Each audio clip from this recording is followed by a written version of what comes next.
गांव से कुछ दूर एक घने जंगल के बीच एक पुरानी टूटी फूटी हवेली थी।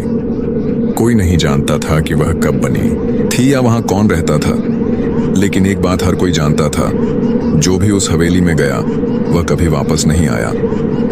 रात के समय हवेली से अजीब अजीब आवाजें आती थीं, कभी किसी के रोने की, कभी किसी के हंसने की, और कभी कभी तो दरवाजे खुद ब खुद खुलने और बंद होने की। गांव के लोग इसे शापित हवेली कहते थे और वहां जाने से कतराते थे, लेकिन शहर से आए 4 दोस्तों अजय, रोहित, सिमरन और नेहा ने इस बात को महज एक अफवाह समझा और सच्चाई जानने के लिए हवेली में जाने का फैसला किया। रात के 12 बजे चारों दोस्त टॉर्च और कैमरे लेकर हवेली के अंदर दाखिल हुए। अंदर का माहौल बहुत अजीब था। दीवारों पर जाले लगे थे, फर्श पर धूल की मोटी परत थी और हवा में एक अजीब सी सड़ांध फैली हुई थी। जैसे ही वे अंदर गए, दरवाजा अपने आप पीछे से बंद हो गया। शायद हवा से बंद हुआ होगा, अजय ने कहा, लेकिन उसकी आवाज में डर साफ झलक रहा था। वे आगे बढ़े और एक बड़े हॉल में पहुंचे। वहां एक पुरानी लकड़ी की मेज और कुछ टूटी फूटी कुर्सियां थीं। अचानक हॉल के कोने में रखी एक कुर्सी जोर से हिलने लगी। सबने अपनी टॉर्च उस ओर घुमाई, लेकिन वहां कोई नहीं था।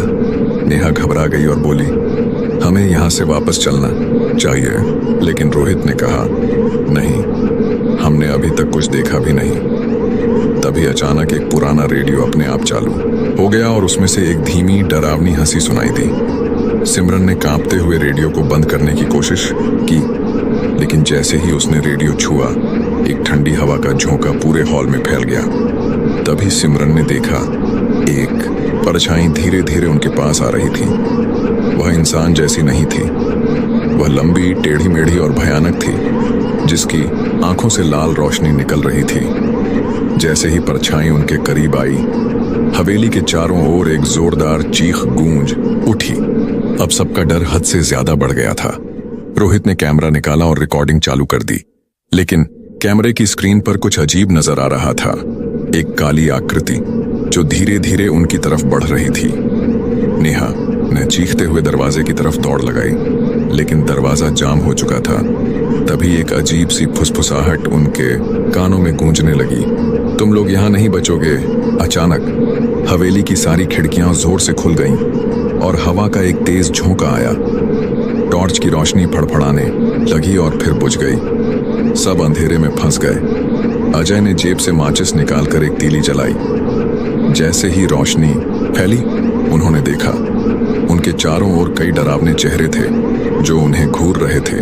उनकी आंखें सफेद थीं, मुंह से काला धुआं निकल रहा था और उनके चेहरे ऐसे थे जैसे कई सालों से सड़ रहे हों। नेहा ने हिम्मत जुटाकर दरवाजे को जोर से धक्का दिया।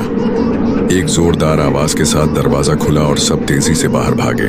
जैसे ही वे हवेली से बाहर निकले, दरवाजा अपने आप फिर से बंद हो गया। भागते भागते उन्होंने मुड़कर हवेली की ओर देखा।